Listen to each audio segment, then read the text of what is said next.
자, 열기가 더 뜨거워지고 있는 여야의 이 대통령 선거 후보 경선, 또 대장동 개발 특혜 의혹과 관련된 새로운 논란들을 좀 짚어보도록 하겠습니다. 네, 김종래 동방문화대학원 대학교 석좌 교수, 이현종 문화일보 논설위원, 김종욱 동국대 행정대학원 대우 교수, 이승훈 변호사 나오셨습니다. 안녕하세요. 네, 안녕하세요. 안녕하세요. 주제 바로 보시죠.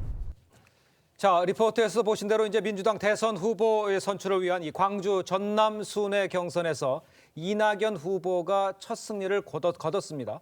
자, 민주당이 텃밭인 호남에서의 첫 승을 거둔 건데 이 먼저 이현정 위원님 네. 약간 평을 좀 해주시죠, 결과에 대해서.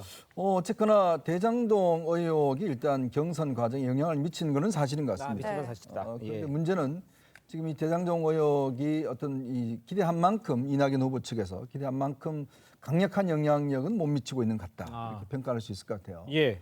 왜냐하면 지금까지 경선에서 이제 이재명 후보가 압도적 승리를 거뒀는데 이 호남 지역에서 반전이 없으면 사실은 이제 결선 투표 가기는 굉장히 어려운 국면이거든요. 네. 그런 면에서 이제 물론 1등 하긴 했습니다만 그 예. 표차가 얼마 나지 않습니다.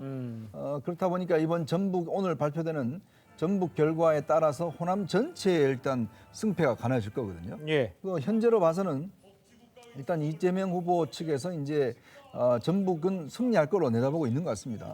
왜냐하면 특히 지난번 정세균 후보가 이제 포기를 하면서 예. 정세균 후보 측의 조직 책임자들이 사실은 대거 지금 이재명 후보 쪽으로 가 있거든요. 그러니까 조직표라든지 이런 것 등등을 아마 얻을 것으로 예상이 되는데 예. 일단 전북에서 만약에 이낙연 후보가 우세를 한다라면 아마 저는 새로운 불씨가 되지 않겠는가 싶지만 예. 만약 예상대로 전북에서 기대만큼 나오지 않을 경우는 예. 이 구도가 거의 굳어져 가는 거 아닌가 뭐 그런 생각도 듭니다. 김종욱 교수는 어떻게 총평을 어떻게 보십니까? 제가 호남 그 경선. SNS를 보니까 그런 얘기가 있더라고요. 어머니는 달래고 아버지는 회초리 이렇게 얘기를 하더라고요. 그러니까 이제 이낙연 후보에 대해서는 고향이기 때문에 좀 달래주고 잘하자라고 얘기했고 회초리는 좀 더 잘해. 왜 이런 일이 낫지? 뭐 이제 대장지고 얘기를 하는 것 같아요. 네. 말씀하신 것처럼 근데 워낙 이게 미세 승리이기 때문에 네. 뭐 최초의 1위이긴 합니다만 어찌 보면 뭐 공동 1위라고 할 정도의 상황이기 때문에 그것을 반전이라고 얘기할 수 있을 것인가의 문제이고 말씀하신 것처럼 이게 좀 시간을 가져야 되는데 네. 당장 오늘 이제 전북 지역에서 경선 결과가 나오기 때문에 예. 만약 이 경선 결과가 소위 광주 전남과 다른 결과가 나오고 과거 같은 결과가 나오게 됐을 때는 이낙연 효과라고 하는 측면들이 꽤 줄을 거라는 생각이 드는 거고요. 네. 또 이 이전부터 소위 그 이재명 캠프에 있는 관계자들 말에 의하면 호남 전체를 따지게 되면 과반을 넘을 거라고 내부에서 판단하고 있더라고요. 네. 근데 그래서 이제 대장지구라고 하는 측면 자체가 이 대세론을 깰 만큼의 파급 효과를 갖지 못했다. 호남 지역에서 이런 생각을 갖게 되는 거고요. 예. 하지만 그럼에도 불구하고 좀 호남 지역에 있는 민주당 지지층 같은 경우는 이대로 가게 되면 민주당 경선 자체가 흥행성이 별로 없기 때문에 네. 좀 그런 측면에서 좀 균형을 맞추려고 하는 노력도 분명히 있었던 거라는 생각이 들어서 아마 좀 오늘 전북 지역까지 좀 상황을 봐야지 우리가 여기에 대한 정확한 평가를 할 수 있다고 생각이 듭니다. 알겠습니다. 자, 다양한 의견이 나오고 있는 상황이지만 경선을 마친 후에 이재명, 이낙연 후보의 입장이 나왔습니다. 한 직접 들어보도록 하겠습니다. 오늘의 결과를 토대로 더욱 노력해서 더 좋은 결과 만들어 가도록 하겠습니다. 오늘 더 큰 희망의 불씨를 발견했습니다. 광주 전남이 우리 존경하는 이낙연 후보님의 정치적 본거지이기 때문에 저희가 상당히 불리할 것이다라고 예측했는데 생각보다 많은 지지를 보내주셔서 먼저 감사드립니다. 네, 어제 결과를 보면 이낙연 후보의 첫 승에 의미를 둬야 할지 아니면 크게 이기지 못한 것에 좀 의미를 둬야 될지 좀 어떻게 보셨습니까? 저는 개인적으로 이낙연 지사에게 좀 아쉬움이 있을 거라고 봐요. 호남에서의 선거이고 고향에서의 선거이고 네. 대장동 개발 의혹이 상당히 국민적인 관심이 됐었기 때문에 예. 이것에 대한 위기감이 있어서 이낙연 지사가 조금 더 선방할 수 있겠다 이런 뭐 캠프의 주장이 있었습니다만 결과적으로는 0.17% 신승이거든요. 네. 겨우 0.17% 표 차이밖에 안 났고 네. 누적 투표에서도 아직 이재명 지사가 52.9%를 유지하고 있기 때문에 네. 어제 선거는 오히려 이낙연 지사가 좀 실망하는 선거가 되지 않았을까 싶고요. 다만 이제 이재명 지사에 대해서는 화천대유 사건으로 상당히 경계감은 좀 높아진 것 같고 좀 지켜보겠다 호남의 민심이 이런 취지인 것 같습니다. 그럼에도 불구하고 어제 큰 차이가 나지 않았기 때문에 이재명 지사에 대해서는 아직도 얼마든지 다시 올라갈 수 있는 어떤 기회는 충분히 남아 있습니다만 예. 반면에 이제 이낙연 후보 입장에서 보면 곽상도 의원의 아들이 50억 원을 받았다 이런 내용이 나오지 않았습니까? 예. 퇴직금 쪽으로. 그렇기 때문에 결국에는 대장동 사건이 이재명 지사의 어떤 관리 책임 문제로 갈 것을 기대했겠습니다만 반대로 이제 국민의힘 쪽으로 여론이 쏠릴 수가 있기 때문에 잘못됐다는 여론이 쏠릴 수가 있기 때문에 예. 오히려 대장동 판이 이낙연 후보에게 유리한 쪽으로 흘러가고 있지는 않다. 오히려 이재명 지사의 어떤 토건비리 주장이 설득력을 얻어나갈 수 있겠다 이런 생각이 듭니다. 예. 자, 대장동 개발 특혜 의혹을 놓고 이재명, 이낙연 두 후보 간의 설전 어제도 뜨거웠었죠. 이거 먼저 직접 들어보도록 하겠습니다. 대장동 비리도 철저히 파헤쳐 관련자는 누구든 법대로 엄발토록 하겠습니다. 법에 따라 부당이익을 환수하고 원주민과 입주민 등의 피해를 정당하게 보상토록 하겠습니다. 대장동 공공개발을 막던 보수 언론과 국민의힘이 적반하장으로 왜 공공개발 안 했냐, 공공한수액이 왜 그리 적냐며 대선 개입하는 이 현실을 보십시오. 들으셨겠지만 오늘 전북에서 이 호남 지역 경선 2차전이 펼쳐집니다. 이낙연 후보가 호남 2연승에 성공을 할지 아니면 이재명 후보가 추격을 또 따돌릴지 이게 관심을 모으는데 교수님은 어떻게 예상하시나요? 오늘 전북에서의 경선 전망이요. 네. 어제 그러니까 이건 이제 제가 무슨 현장을 갔다 온 것도 아니고 현장을 갔다고 해도 또 그 많은 분들을 만날 수도 없는 거고 어렵죠. 어제의 그 광주 호남 그러니까 호남 중에서도 가장 그 정치적 대표성이 더 크다고 할 수 있는 그리고 숫자도 많다는 거기로 볼 때는 오늘은 아무래도 이제 이낙연 지사의 디바가 희망의 불씨가 오늘로 좀 꺼질 가능성이 많지 않나 하는 네. 생각을 해봅니다. 예. 이게 또 뭐 혹시 또 영향을 준다고 할까 봐 말은 조심스럽습니다만 그렇죠. 그렇게 보는 개인적인 이유는 의견을 주시는 거니까요. 네. 어제 그 선거 결과를 또 앞에 분들도 설명했습니다만은 하나는 지역 정서의 측면이 있고 예. 그 이낙연 후보를 좀 지지하자는 사람들도 있을 예. 것이고 네. 그다음에 전략적 선택을 했다면은 추미애 후보 쪽으로 갈 표가 이재명 표 쪽으로 많이 가는 거는 부분적으로는 전략적 투표가 이루어져서 추미애 후보의 투표가 좀 낮은 것 같고 예. 또 일부는 고민을 해서 아예 투표에 참여하지 않아서 투표율이 낮고 이렇게 세 개가 어울려서 있기 때문에 예. 오늘 전북에서는 그것이 더 열버지지 않을까. 어허. 거기에다가 대장동 얘기인데요. 네네. 본선에서의 영향은 모르겠습니다만 예. 이건 지금 민주당 지지층과 민주당 당원들끼리 시합이잖아요.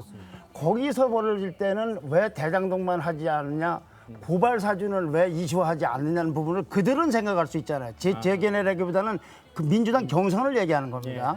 민주당 마찬가지로 국민의힘 경선에서는 뭐 박근혜 대통령 어떤 그런 관점이 있을 수 있는 거 아닙니까? 예. 거기에다가 아까 저 변호사님 말씀하신 대로 오늘 마침이라고 말은 또 이상합니다만 아주 곽상도 의원의 아들 얘기가 나왔는데 그게 예. 민주당으로서는 왜 이 부분은 문제를 제기하지 않느냐는 부분이 될지언정 그것이 더 이재명 지사를 공격할 수 있는 요소가 될 수 있는 건 아니잖아요. 예. 그런데 거기에 시종일관 네거티브로 해왔던 이낙연 지사의 입지가 네. 하필이면 전북이고 그런 여러 가지 상황 속에서 어제 120표, 2표 차이 났는데 그런 거를 유지가 될지 네. 그래서 조심스럽게 전망을 해봅니다만 이건 개인 견해입니다. 예. 네. 개인견을 뭐 의견을 주셨습니다만 아무래도 이 희망의 불씨 이낙연 후보가 말하는 희망의 불씨 오늘 그러니까 전북 지역에서 어떤 결과가 나오는지에 따라서 이어갈지 또 어떻게 될지가 아주 중요한 기로에 서 있다 이렇게 볼 수가 있을 것 같습니다. 자, 다음 주제를 넘어가도록 하겠습니다.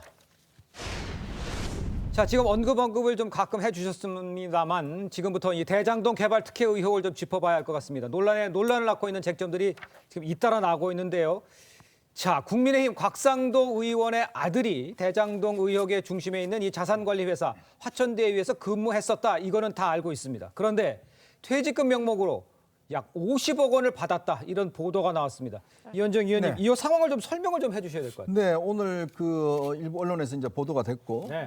이제 곽상도 의원이나 곽상도 의원 아들이 이제 이 부분을 이제 인정을 했고요. 예. 곽상도 의원 아들이 이제 자세한 설명을 했습니다. 네. 아시겠지만 이 곽상도 의원 아들 같은 경우는 국내에 있는 뭐 대학을 나왔고 네. 디자인을 전공했어요. 대학원을 이제 졸업을 했고요. 그러다가 이제 아버지의 소개로 왜냐하면 이 김만배 씨라는 이제 이 대주주하고 곽상도 의원하고는 대학교 동문입니다. 그러니까. 서로 알고 지내는 사이입니다. 예. 그래서 이 회사에 취직할 생각이 없느냐라고 해서 본인은 그 회사에 이제 취직을 했고 네. 그 취직을 할 때는 이미 이제 계약이 이제 성사된 단계였어요. 그 이후에 총무팀하고 보상팀에서 본인이 일을 해왔다는 거죠. 그러다가 최근에 이제 건강이 좋지 않아서 이 퇴사를 결심을 할 때 네. 2020년에 그러니까 본래 이제 본인은 그동안 월급을 뭐 200만 원, 300만 원 이렇게 이제 받아왔는데 네. 2020년에 회사 측에서 퇴직금 성과급조로 5억 원을 일단 계약을 했다는 거예요. 네. 이제 그러다가 올해 3월 달에 퇴직을 하려고 하니까 이 5억 원에 당초에 계약돼 있던 이 성과급을 50억 원으로 늘려주겠다. 라고 해서 본인은 이제 50억을 받았고 네. 그다음에 이 중에서 세금을 제하고 28억 정도를 실질적으로 받았다는 겁니다. 예. 그래서 이제 본인이 지금 이거를 이제 받았다는 것인데 문제된 거는 이제 결국 곽상도 의원이 그동안 설명은 뭐냐면 자신의 아들이 그냥 한 달에 한 200, 300 정도만 받았다 이렇게만 이야기를 하고 이 성과급에 대해서는 이야기를 하지 않았거든요. 그렇죠. 그러다가 이제 이 언론 보도를 통해서 성과급 문제가 제기가 되니까 예. 이 아들의 이야기에 따르면 자기만 그렇게 받은 것이 아니라 다른 직원들하고도 사실상 성과급 계약을 했다라고 알려지고 있어요. 이제 그렇다고 보면 결국 이 회사가 막대한 지금 이득을 올린 거 아니겠습니까? 그런 측면에서 직원들이 이 회사 14명밖에 없습니다. 예. 이제 그렇다 보니까 아마 직원들에게도 막대한 성과급을 퇴직금이나 이런 형태로 지급된 게 아닌가 하는 이제 의문을 낳고 있습니다. 네, 그렇군요. 의원님 말씀하신 것처럼 다른 직원들도 다 그렇게 받았다는 얘기가 있었는데 예. 이 화천대유 측에서는 지급된 50억 원이 모두 퇴직금이었다. 합법적으로 지급을 했다. 이렇게 해명을 하고 있거든요. 근데 퇴직금이 50억 원. 이 해명은 어떻게 보셨습니까? 좀 이해가 안 되죠. 그리고 만약에 이 논리대로라면 곽상도 의원 얘기도 뭐냐면 성과급으로 알고 있다 이렇게 얘기하는데요. 이 네. 논리대로라면 이재명 후보를 공격할 하등의 이유가 없어요. 왜냐하면 공영개발할 때 계약서 내용대로 민간 수익을 배분을 했어요. 네. 그럼 뭐가 문제가 있죠? 아무 문제가 없는 상황인데 본인 얘기하면 퇴직금 50억 등 성과급 50억이라는 얘기예요. 전 그렇다면 이 내용대로 얘기한 다음에 이제부터 공격하지 말아라 쌍방이. 계약서로 된 건데 뭐 공격할 필요가 뭐가 있겠습니까? 두 번째로는 뭐냐면 계속 국민의힘이 얘기했던 것이 무슨 배수 숫자 가지고 막 얘기를 했었어요. 네. 근데 지금 어떤 그 신문사에 의하면 상식적으로 과거원의 아들이 지금까지 받은 월급으로 기준한다면 소위 지금 받을 50억이나 200배라고 얘기를 해요. 퇴직금이. 그런데 화천대유 같은 경우는 350억 투자해서 4천억을 벌었기 때문에 11배 수익을 올렸는데 예. 직원한테는 200배의 퇴직금을 줬다고 얘기를 하게 된다면 제가 상식적으로 말이 안 되는 내용 아니겠습니까? 그리고 네. 이 내용에 대해서 곽상도 의원이 몰랐다? 제가 알기로는 본인이 면접 봐달라고 얘기했다는 거 아니겠어요? 화천대유 측에다가. 예. 근데 이 내용을 몰랐다고 전 이해가 안 되기 때문에 제가 볼 때 이건 뭐라고 얘기하더라도 많은 사람을 이용할 때는 퇴직금 일하기보다는 예. 이거 투자 배당금 아니겠어? 라고 의혹을 살 수 있는 거죠. 예. 저는 이 부분에 대해서는 화천대유도 뭐 야당이 여당에 대해서 공격했듯이 마찬가지로 명명백백하게 사실을 밝히는 게 중요하다라는 거고 네. 말씀하신 건 다른 직원들도 만약에 그렇게 퇴직금을 받았거나 예. 유사한 비용을 받았다고 얘기한다면 그걸 비교해보면 되는 거고요. 그다음에 왜 그런 계약서를 썼는가에 대해서 얘기를 해보면 되고 왜냐하면 그 전만 하더라도 이렇게 이익이 날 것을 예상하지 못했던 거 아니겠습니까? 예. 말씀하신 것처럼. 그래서 그런 부분에 대한 명확한 수사가 필요하다고 생각을 알겠습니다. 합니다. 자, 이 부분에 대해서 이제 잠깐 언급을 해주셨습니다만 곽상도 의원 아들도 입장문을 통해서 이렇게 많이 책정받은 것은 회사가 엄청나게 많은 수익을 올리게 된 데 따른 것이다. 입사해서 일하고 평가받는 금액이다. 아버지가 배후에 있지 않다. 이렇게 주장을 했습니다. 네, 이승훈 변호사님. 네, 뭐 국민들이 그렇게 생각하지는 하지 않을 않는다. 것 같습니다. 예, 예. 왜 그러냐면 실제 곽상도 의원이 이 사건이 막 터졌을 때 자신의 아들에 대한 월급 명세서를 보여줬어요. 그렇다면 그때 당시 50억을 이미 보여줬어야 됩니다. 3월 달에 50억을 받았기 때문에. 그런데 그건 쏙 빼고 230에서 한 380만 원 정도의 월급만 받았다라고 했어요. 이건 벌써 50억을 아들이 받았다는 걸 알고서 숨긴 겁니다.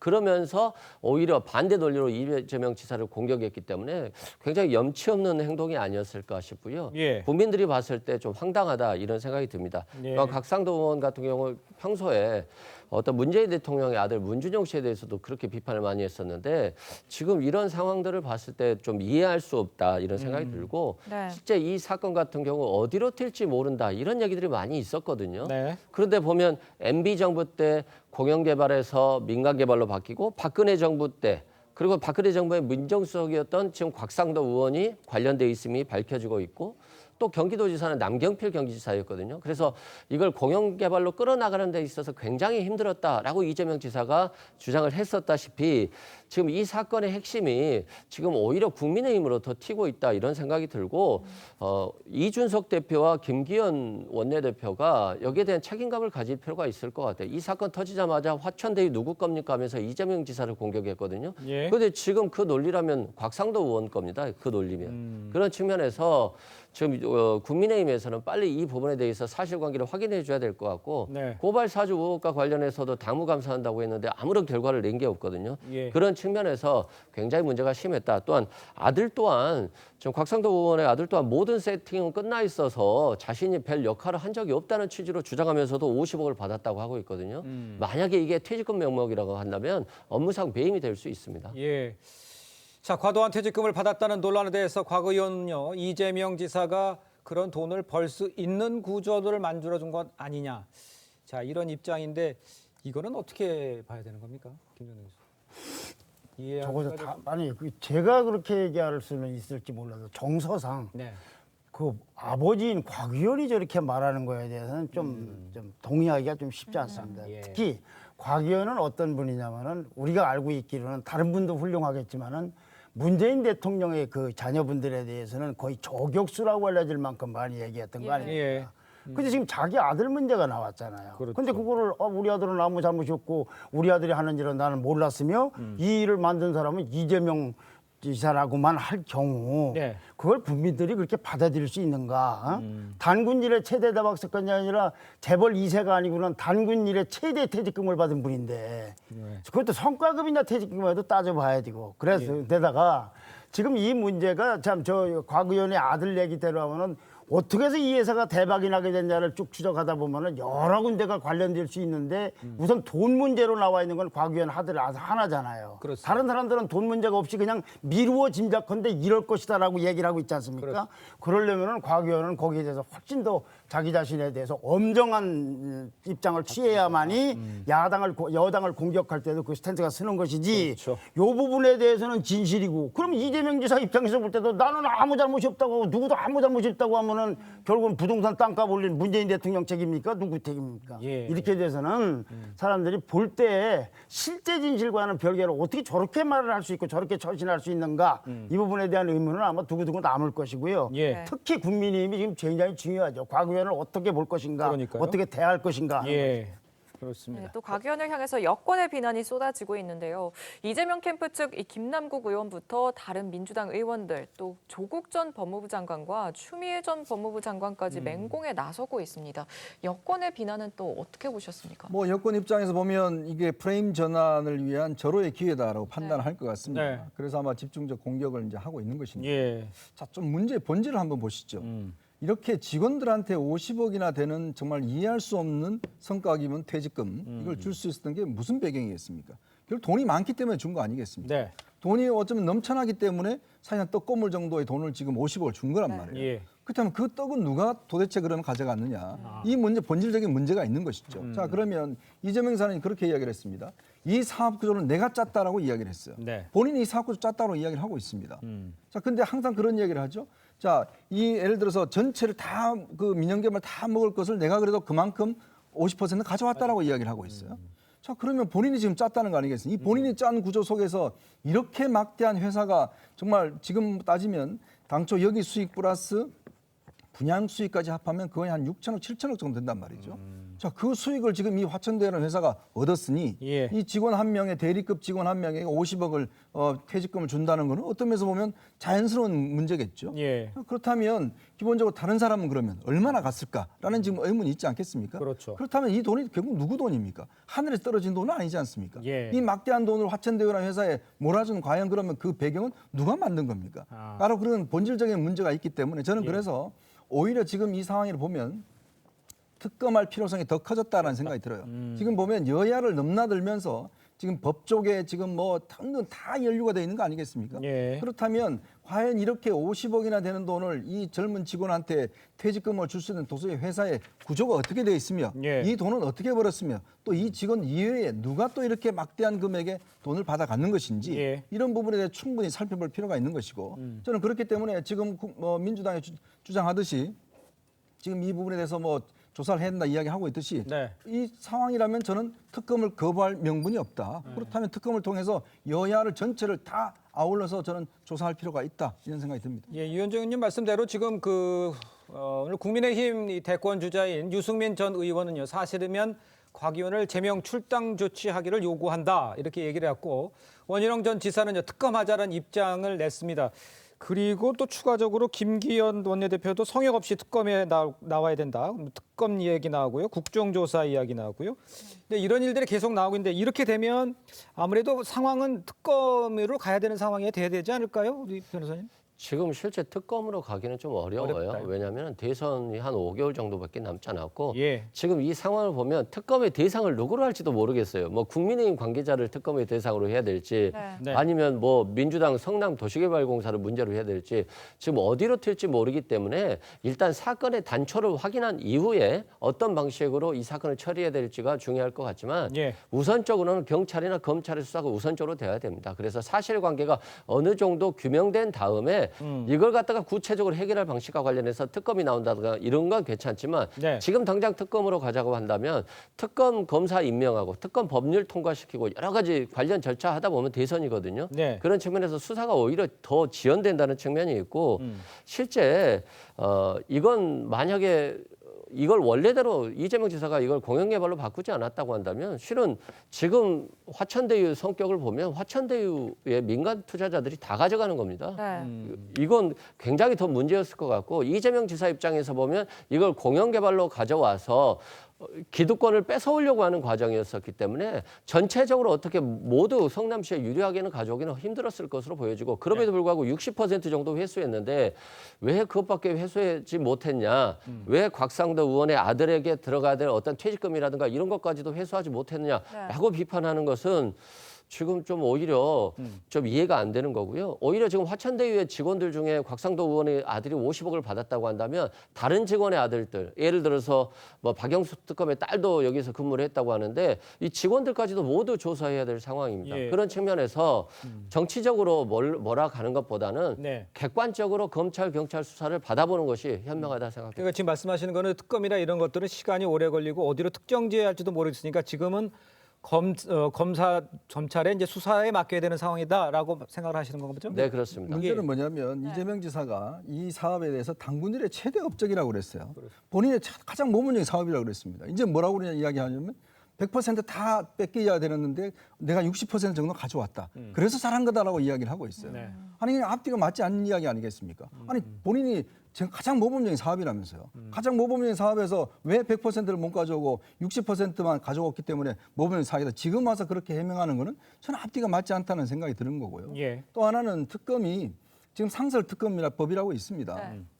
우리가 이런 상황 때문에 사실은 상설특검법을 만들어 놓은 게 있거든요. 그렇다면 충분히 예를 들어서 빠른 시간 내에 할 수가 있는 거죠. 그렇다면 지금 보면 이 사건은요. 자금 추적만 해봐도 제가 볼 때는 충분히 사실의 진상이 드러날 겁니다. 왜냐하면 이 막대한 자금이 도대체 어디로 갔는지 이 자금 추적만 저는 제대로 한다라고 하면 저는 뭐 여야를 넘나들어서 정말 그동안 부패 카르텔에 대한 근본적인 어떤 면 보면 이게 좀 수면 위에 나오는 계기가 되지 않을까 싶습니다. 여기 딱 한 가지만 네, 말씀하세요. 딱 한 가지 말씀드리면 왜 성남시에서 다 하지 못했냐 이렇게 말씀하시잖아요. 솔직히 할 수가 없어요. 지방채를 발행해야 되고 7천억 원 정도의 자금이 필요한 상황에서 어떻게 성남시라고 하는 시가 시행하고 투자하고 다 합니까? 그 시공까지 하청 주고 이건 실질적으로 불가능한 상황이었다는 걸 말씀드립니다. 네. 네, 대장동 개발 사업 특혜 의혹 이 다음 쟁점도 짚어볼까요? 네, 성남 시민들은 공영 개발이라고 해놓고 특정 세력이 이익을 가로챘다면서 잇따라 소송을 제기하고 있습니다. 네, 성남 시민 9명이 대장동 개발을 위한 이 특수 목적법인 성남의 뜰을 상대로 배당 결의 무효 소송을 낸 건데 이현정 의원님은 이 결과 어떻게 예상하십니까? 그러니까 충분히 저는 쟁점이 될 수 있다고 봐요. 왜냐하면 처음에 이게 그 분양을 할 때 이재명 지사 성남시에서 한 분양가를 한 1,100만 원 정도 하겠다고 이야기했거든요. 예. 그리고 실제 분양가는 뭐 2천만 원 정도 넘어갔습니다. 그러니까 그런 거라든지 또 이렇게 지금 이 성남시가 확보한 금액이 5천억이 넘는다라고 이야기를 하고 있는데 네. 그 내용을 따져 놓고 보면요. 지금 뭐 예를 들어서 그 터널 공사비라든지 그다음에 제1공단 또 이 공원 공사라든지 뭐 이런 것들이 있는 거죠. 근데 실제로 이런 것들은 민영 개발을 하더라도 충분히 기부 체납 형태로 할 수 있는 거거든요. 지금 문제는 뭐냐면 제1공단 문제입니다. 이게 1공단 문제가 이 사업하는 지역과 다른 지역에 있기 때문에 법상의 어떤 면에서 이거 가져온 것이다 이야기를 하고 있는데 그건 충분히 저는 협상할 수 있는 부분이라 생각이 드는 것이고요. 네. 그렇다면 성남시가 그러면 왜 이 가져온 게 도대체 뭐가 있냐 이런 문제를 제기할 수 있는 거예요. 지금 터널 문제도 그렇습니다. 사실 터널이 뚫림으로 인해서 분당 지역과 거의 한 2분 내의 거리가 가까워졌거든요. 그런데 이게 문제가 뭐냐면 이 터널을 내가 강압적으로 어떤 이 압력을 넣어서 해냈다 이렇게 설명하고 있는데 이 터널로 해서 수혜받은 건 누굽니까? 바로 그 사업을 하는 사업주들이 수혜를 받은 거예요. 왜냐? 분당하고 거리가 가까워지면서 실제 어떤 아파트 가치가 굉장히 더 높아졌거든요. 예. 그럼 여기 시행하고서 화천대유가 5개 지구의 건설 사업을 담당을 했습니다. 예. 충분히 그 소득을 더 높인 거죠. 그러다 보니까 지금 이 5개 사업, 아파트 사업을 수익에 함으로 인해서 지금 뭐 2천억, 3천억 정도 수익을 또 추가로 올렸다는 거 아니겠습니까? 예. 그렇다면 주민들 입장에서 보면 이게 지금 다 주민들 돈 아니겠습니까? 토지 보상 제대로 못 받고 그다음에 입주 이 평당 가격 높여서 얻은 수익이고 예. 그렇다면 입주민 입장에서 보면 과연 이런 구조를 만들어서 결국 국민들한테 입주민들한테 피해를 준 게 아니냐. 네네. 저는 충분히 아마 법적인 논쟁의 대상이 될 수 있다고 봅니다. 예.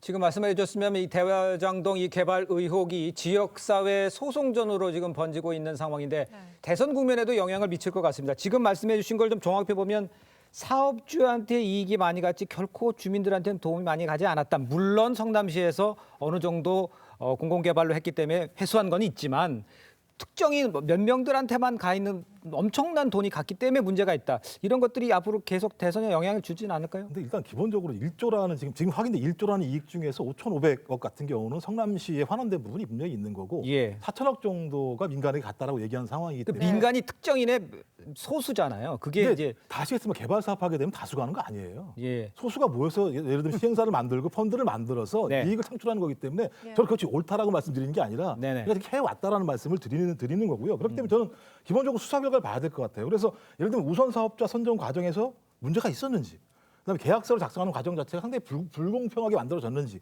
이 부분에 대한 확인이 먼저 돼야 될 것 같고요. 그러니까 초기 세팅에 대한 문제가 분명히 있을 것 같고요. 네. 또 하나는 이 과정에서 횡령 같은 것이 있었는가에 따라서 봐야 될 것 같은데 기본적으로 이렇게 이걸 만약에 소송으로 걸게 되면 제가 볼 땐 전국적으로 부동산 시장 급등에 따른 이익들이 발생했을 때 저는 이 근거를 가지고 다 제기할 수 있다고 생각을 하거든요. 그러니까 문제는 계약서 문제예요. 계약서상에 문제가 있는지 없는지에 대해서 만약에 확인을 했는데 계약서에 문제가 없다고 얘기하면 네. 그것이 아무리 불로소득이 발생했다고 하더라도 현행 우리나라의 법에 의하면은 이것들을 환수하기 되게 어려운 상황에 처해 있기 때문에 전 지금 핵심은 뭐냐면 수사다. 앞에 나와 있는 지금 많은 의혹을 제기하고 있는 왜 우선 사업자 선정 과정이 이렇게 단기간에 이루어졌는가. 그다음에 예. 왜 민간 수익 보장 부분과 관련해서 어떤 그 이후의 보장 자체를 갖다 민간에게 많이 줬느냐. 이 두 가지 부분에 대한 확인들을 수사기관, 뭐 경찰이든 검찰이든 정확히 해서 그 과정에서 문제가 발생했다고 한다면 전 그 부분에 대한 위법 여부에 대한 처벌들을 얘기할 수 있을 거라 생각이 드는데 그것이 전제가 안 된다면 제가 볼 땐 소송을 한다고 하더라도 그 부분에 대해서 법원이 뭐라고 얘기하기 어려운 상황이라는 생각이 들어서 예. 저는 결과는 수사 결과를 봐야 된다 생각합니다. 예. 저도 뭐 비슷한 견해인 것 같은데 재판이라는 거나 소송이라는 건 주어진 사실을 놓고 이것이 옳으냐 그르냐 적당하느냐 정당하지 않았느냐를 가리는 거잖아요. 예. 주어지지 않은 사실, 밝혀지지 않은 사실, 새로운 사실을 규명하고 밝히는 게 아니잖아요. 그럼 재판보다는 앞서서 수사를 통해서 이것이 밝혀진 다음에 넘어가야지 주민들께서 이렇게 소송하는 거야. 뭐 안타까워서 할 수 있지만 네. 판사 앞에 놓여진 거는 주어진 걸 놓고서 이게 정당하게 배정했냐 안 했냐만 따지는 거지.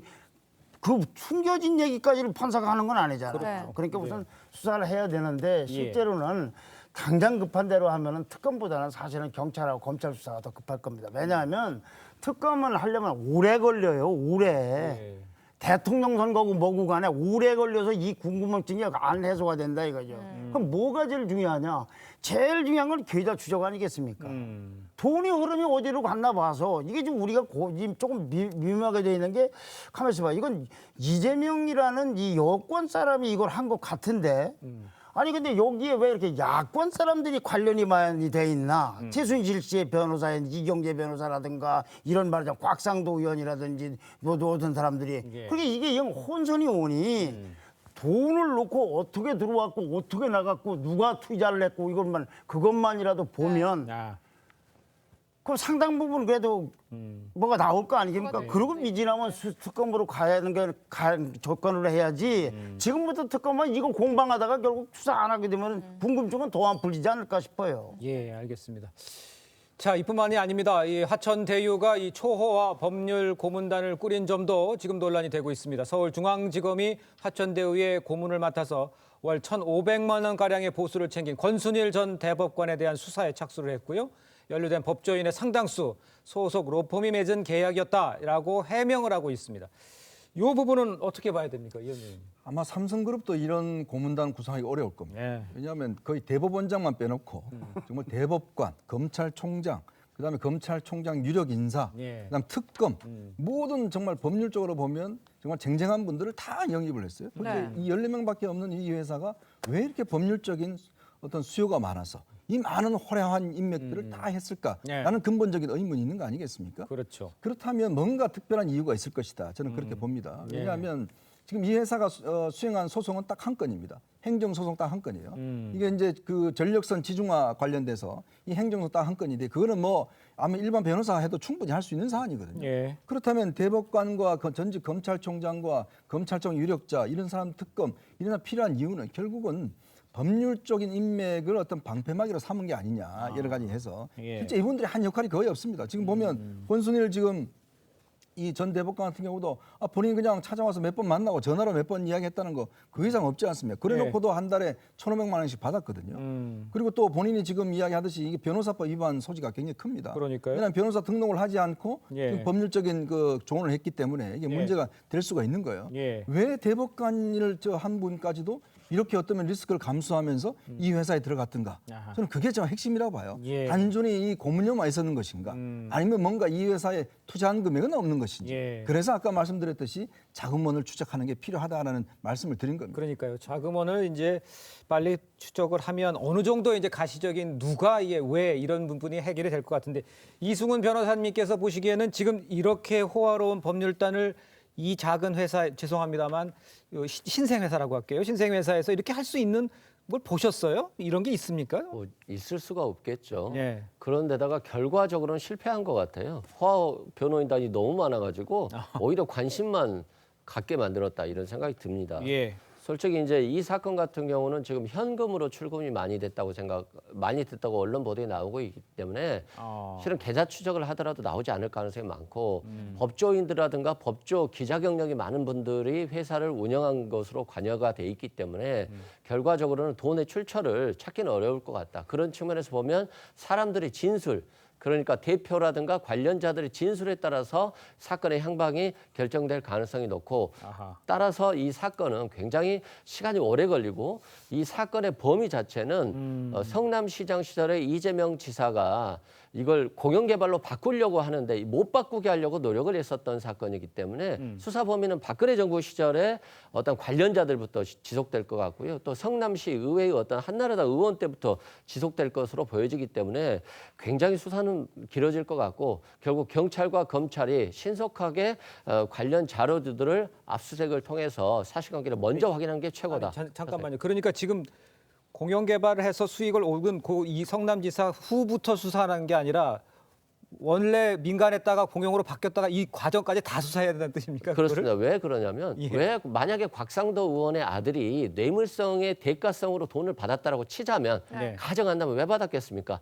이재명 성남시장이 그때 당시에 공영개발로 바꾸려고 하는데 반대하는 것들이 있었거든요. 그게 한나라당의 성남시 의회 의원들과 어떤 청와대 박근혜 정부라든가 이명박 정부까지 있습니다. 그렇기 때문에 결과적으로 이 과실이 이 수익이 많이 난 과실이 결국에는 그쪽으로 돌아갔을 가능성이 높다는 차원에서 수사 범위는 굉장히 넓어질 것이다 그렇게 생각됩니다. 네, 또 검찰에 이어서 고위공직자 범죄수사처 공수처가 수사에 착수할지도 주목이 됩니다.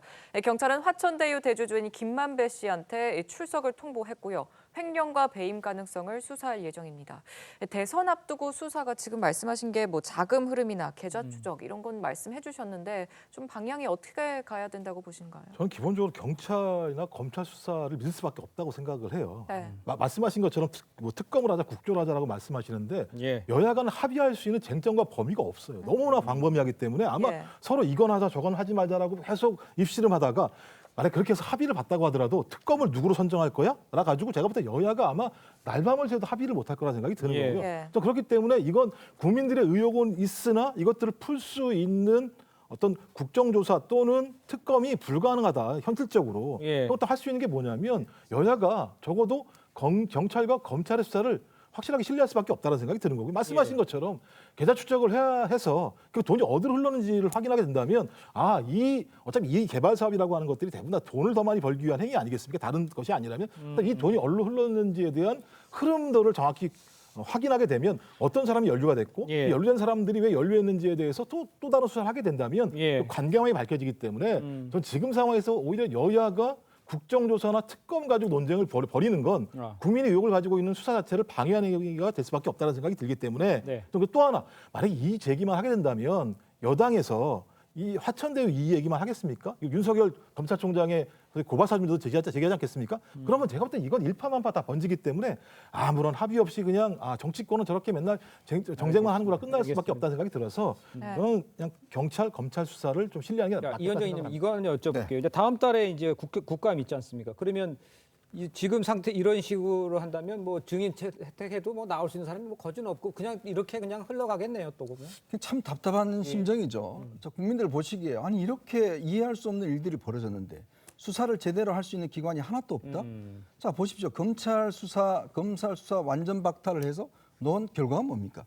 특수부 전부 다 줄여놓고 한 결과가 뭡니까? 네. 자 예를 들어서 이런 사건 같은 경우는 정말 금융과 이쪽을 잘하는 검사들이 수사를 해야 되는데 예. 남부지검에 있던 금융검제 특별수사본부 해체시켜서 이제 겨우 또 다시 부활시켰지 않습니까? 검찰 수사 특수부 전부 다 축소해서 뭐 하겠습니까? 지금 이 사건 공공수사부에 가 있어요. 그러면 원래는 이 사건을 특수부에 해야 되는데 특수할 수 있는 지금 수사 인력이 없습니다. 네. 공수처요? 누가 수사합니까? 공수처 지금 사건이 어마어마하게 가서 제대로 사건 수사 하나도 제대로 못합니다. 아무도 못해요. 지금 경찰요? 경찰 이 사건 벌써 5개월째 지금 통보해 준 것도 제대로 수사 못해서 다른 부서로 넘기고 지금 하고 있는 거 아니겠습니까? 바로 이게 지금 윤석열 총장이 검찰을 나오면서 했던 부패 완판의 저는 실질적인 모양이 드러나고 있다. 아하. 자 이런 대형 사고가 터졌는데 국민들이 믿고 맡길 수사기관이 하나도 없다. 자 국감도 이렇게 되면 공정하로 끝난다. 결국 어떻습니까? 돈 수천을 가져간 사람들은 외국에 나가서 지금 나가 있고 빌딩 사서 누리고 있고 다 누리고 있고 그러면 이 아파트 입주민들은 어떻게 하냐는 거죠. 국민들 궁금증은 하나도 풀리지가 않고 예. 바로 대한민국이 어떤 면에서 보면 그동안 이런 수사 같은 경우는 뭐 대검 중수부라든지 이런 서울지검 특수부라든지 이런 데서 그래도 수사해 와서 좀 의문을 풀어줬는데 지금은 이렇게 풀어줄 수 있는 기관이 하나도 없다는 게 바로 지금 대한민국의 이 수사의 현실입니다. 예, 알겠습니다. 자, 저희는 또 다음 주제로 좀 넘어가 보도록 하겠습니다. 자, 지금부터는 국민의힘 소식을 좀 짚어봐야 할 것 같은데요. 오늘 밤 9시부터 대통령 후보 경선 3차 TV 토론회가 있습니다. 우선 지난 토론회 공방부터 좀 보도록 하겠습니다. 전부 일일이 수십 명을 인터뷰해서 얻은 결과거든요. 하여튼 좋습니다. 아니 그 정책이 이제 그분들이 네. 윤 의원님의 그 정책 참모들이 네. 그 군에 전역한 사람들 인터뷰해서 만들었다고요? 네. 아 그러면 수십 명을 인터뷰를 했습니다. 저한테 인터뷰 결과를 좀 주십시오. 아니 진짜요. 알겠습니다. 자, 앞서 23일 열린 2차 토론회에서 공약 표절 논란이 아주 거셌습니다. 지금까지 이제 공방이 이어지고 있습니다. 유승민 후보는요, 부부가 모두 표절이다. 또 윤석열 후보 측에서는 유승민 후보가 19대 대선 때 문재인 당시 후보의 공약을 베꼈다. 이렇게 주장을 했습니다. 공약을 표절한다. 뭐 해외에서는 이것도 문제가 된다고 하는데 어떻게 봐야 될까요? 서동돈 상황은? 글쎄 지난 선거 때 사실은 최저임금 1만 원 인상 5명의 후보가 다 똑같은 공약을 내세웠어요. 그럼 이거 누가 표절한 건가요? 그러니까 이게 사실 공약 표절이라는 게 저는 좀 이게 어폐가 있다고 봅니다. 왜냐하면 그럴 것 같으면 아마 허경영 씨가 굉장히 화를 많이 냈을 거예요. 지금 보면 사실은 허경영 씨가 그동안 제시했던 공약을 가장 많은 후보들이 표절한 거 아니겠습니까? 네. 전 국민에게 얼마 주겠다, 뭐 결혼하면 얼마 주겠다, 그거 다 허경영 씨가 옛날에 다 제시했던 공약입니다. 네. 그러면 그거 지금 다 후보들이 내고 있는데 허경영 씨가 내 공약 왜 표절하냐 그렇게 이야기할 수 있는 거죠. 자, 그렇기 때문에 이거는 제가 볼 때는 공약을 뭘 표절했냐보다는 얼마만큼 본인이 제시한 공약이 어떤 실행 가능성이 충분하냐 그걸 국민들에 대해서는 설득하는 게 우선이지 내 거 왜 표절했어 이 논쟁 자체는 제가 볼 때는 별로 그렇게 타당하지 않는 논쟁인 것 같습니다. 네, 또 이런 와중에 오늘 홍준표 의원은 민주당 지지층에서는 가장 상대하기 쉬운 후보로 윤석열 후보를 꼽고 있다. 내가 이재명 후보 제압할 수 있다. 이런 말을 했거든요. 김 교수님 이거 어떻게 보셨습니까? 윤석열 후보 측 입장에서 볼 때는 저거야말로 역선택이라고 할지 모르죠. 그렇지 않겠어요? 그건 뭐 각기 자기가 주장하는 거지. 실제로는 서로 간에 서로 다 어려운 거지. 어느 후보가 쉽고 어렵고가 어디 있겠습니까? 네. 그럼 오늘 한번 텔레비 토론에서 내가 왜 쉽고 상대방이 쉽고 내가 어려운지 한번 해봤으면 좋겠네. 별로 의미가 없다고 봅니다. 네. 자, 박 전 대통령 탄핵을 둘러싼 입장도 토론회의 아주 뜨거운 쟁점입니다. 유승민 후보는 홍준표 후보가 말을 계속 바꾸고 있다고 주장하는데요. 관련 발언을 좀 들어보도록 하겠습니다. 위법해서 탄핵을 할 만한 사안은 아니다. 춘향인 줄 알고 뽑았더만은 향단이었다. 탄핵당해도 싸다. 지금 노무현 대통령처럼 그 아방공지어서 사는 사람이 없어요. 역대 대통령 중에서 제일 소탈하셨던 분이 아닌가. 급하면 박근혜 대통령하고 친박들 시큰 이용해 먹고 선거 끝나고 또 자기가 버려야 될 때 되면 버리고 박근혜 대통령 보고 춘향인 줄 알았더니 향단이었다 그러고 허접한 여자라 그러고 그런 말들이 전부 다 홍준표 후보가 했던 말이거든요. 네. 저는 배신이 아니라 보수의 백신이었다. 지금 들으셨겠지만 유승민 후보는 홍 후보가 급하면 친박들을 실컷 이용하고 버렸다. 나는 배신자가 아니었다 이렇게 했는데 어떻게 보셨어요 이 메시지들? 제가 볼 때는 서로가 서로에게 거짓말쟁이야, 서로가 서로에게 배신자야 이런 얘기를 계속하고 누워서 침 뱉는 격이라는 생각이 분명히 드는 거거든요. 왜냐하면 저 당이 무슨 얘기를 했었냐면 얼마 전만 하더라도 탄핵의 강을 건너서 개혁보수의 길을 가겠다고 얘기했어요. 제가 볼 때는 탄핵의 강을 늪으로 만들고 있어요. 이렇게 해서 얘기하게 되면. 그다음에 내용적으로 토론회를 보면 제가 볼 때 개혁보수의 내용들은 거의 안 나와요. 뭐 뒤에 또 뭐 얘기가 나오겠습니다만 청약통장을 집이 없는 사람이어서 청약통장을 만들지 못했다고 얘기하는 내용들이나 네. 모든 내용 자체가 개혁보수의 길보다는 상당히 과거보수의 내용들이 되게 많이 있고 또 서로가 서로를 공격하다 보니까는 서로가 침범하지 말아야 될 예를 들면 탄핵의 프레임들을 계속 가지고 올 수밖에 없는 상황들이 벌어지고 있다는 생각이 들어서 좀 상당히 좀 과거를 후퇴하고 있다. 좀 지금 상황에서는 말씀하신 것처럼 좋은 정책 공약을 가지고 논쟁을 벌이는 것 자체가 이상주의적으로 보일지 모르겠습니다만 본인들이 얘기했던 탄핵의 강을 건너기 위해서는 그 얘기를 할 수밖에 없는 상황이거든요. 그런데 그 얘기를 하기보다는 가장 손쉬운 방식인 탄핵 당신 뭐 했어? 탄핵 이후에 당신 뭐 했어? 라고 하는 가장 손쉬운 얘기만 하고 있다는 생각이 들어서 뭐 저렇게 하시면 그 국민의힘 지지층의 볼륨만 줄어드는 거죠. 왜냐하면 중도 확장을 해야 되는 거 아니겠습니까? 그런데 계속 저런 탄핵의 얘기를 들춰내게 되면 중도층이 좋아하겠습니까? 중도층은 과거에 탄핵에 다 찬성했던 분들이 대부분인데요.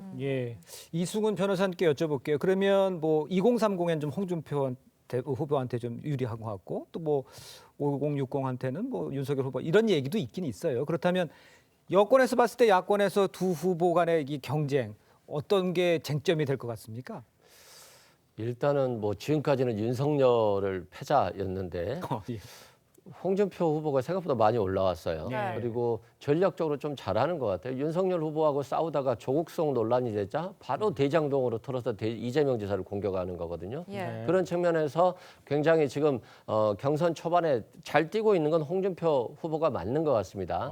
반면에 이제 윤석열 후보 같은 경우는 좀 실수를 좀 계속하고 있는 것 같아요. 실제 이제 유승민 후보의 공약 뭐 베낄 수도 있죠. 그건 문제가 아닌데 왜 청약통장 가산점을 군필자에게 5점을 주느냐에 대한 이해도는 좀 있어야 되거든요. 근데 이해를 좀 못하신 것 같고 실제 이제 집이 없어서 청약통장을 개설하지 못했다라고 하는 거 보면 청약통장에 대한 이해도가 좀 많이 떨어진 것 같아요. 그런 측면에서 준비 부족을 좀 보여주고 있거든요. 그런 것들을 홍준표 후보가 잘 공략해내고 있고 좀 유승민 후보 입장에서 보면 너무 작은 것에 예. 좀 연연하지 않나. 오히려 홍준표 후보의 배신자로 오래 빨려들고 있지 않나. 이런 생각도 듭니다. 앞으로 좀 뭐 경선 토론이 지속되면서 후보들 간에 예. 쟁점이 부각되겠습니다만 윤석열 후보가 너무 좀 방어적인 추세이고 준비 부족을 보여주고 있다 이런 생각 듭니다.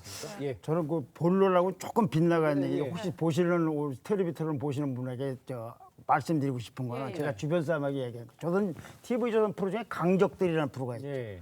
저 텔레비전 프로를 볼 때 누가 말을 잘했느냐, 그 말을 잘하는 게 왜 잘하느냐, 지지 세력을 얻으려고 하는 거 아니겠어요? 근데 어떻게 보시면 되냐면 제일 공격 많이 받는 사람이 제일 앞서가는 사람이면 틀림없는 것 같아요. 그리고 가장 작은 문제, 사소한 문제로 공격 많이 하는 사람이 제일 초조한 사람 같아요. 예. 무슨 너희 팀이든지 그렇게 보면은 크게 틀리지 않는 것 같아요. 말을 잘했고 뭐랬고는 다음 얘기고. 이게 말이 기술로서 판단하기에는 우리 유권자분들이 너무 성숙돼 있어요. 말로 요 말할 때 요렇게 하면 대단한 사람이다보다는 예. 누가 이렇게 공격을 많이 당하나 보면 저 사람이 제일 지지율 높구나라고 생각하면 될 것 같아요. 알겠습니다. 이현정 의원님 마지막으로 그 하나 여쭤볼게요. 다음 달 8일이면 이제 경선 후보 4명으로 압축이 됩니다. 네, 그렇죠. 2강 1중 정도 예상하시는 분들이 좀 많아요. 네. 어떤 게 쟁점이고 어떻게 방향이 흘러갈 것 같다고 예상하시고요? 아마 이제 지금 뚜렷한 어떤 쟁점은 이제 별로 없는 것 같아요. 근데 이제 아마 저렇게 이제 공약 뺏겼냐 뭐 이런 어떤 이 문제가 이제 논쟁이 되다 보니까 예. 결국 이제 아마 대장동 문제에 대해서는 뭐 서로 아마 뭐 이거는 이제 이쪽을 공격하는 문제니까 내부적으로는 제가 볼 때는 뭐 큰 어떤 쟁점은 없는 것 같습니다. 예. 그렇다면 결국은 이 조직 확보 문제. 예. 지금 뭐 이제 이번에 2차 경선 같은 경우는 이제 30%가 이제 당원이거든요. 이제 그 아마 당원들 이제 확보하는 문제라든지, 그다음에 좀 더 이제 공약들을 앞으로 내면서 공약과 관련된 논쟁이라든지 아마 이런 것들이 있지 않겠는가 싶습니다. 예. 네. 자, 네 분과는 여기서 인사 나누겠습니다. 고맙습니다. 감사합니다. 감사합니다.